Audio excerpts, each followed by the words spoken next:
সকালে 9টা নাগাদ new town জ্যোতিনগরে ভয়াবহ অগ্নিকাণ্ড ঘটে। এলাকাবাসীদের কাছ থেকে জানা যায় বাড়ির মধ্যে ঠাকুর ঘরের মোমবাতি থেকেই এই আগুন লাগে।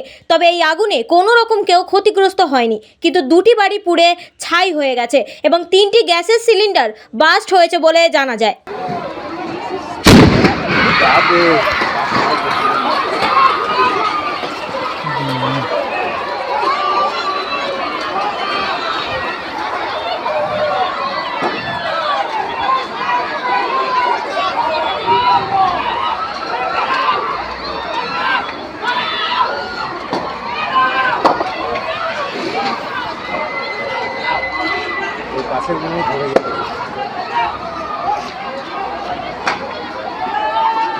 পুরো আগুন ধরে গেছে পুরো।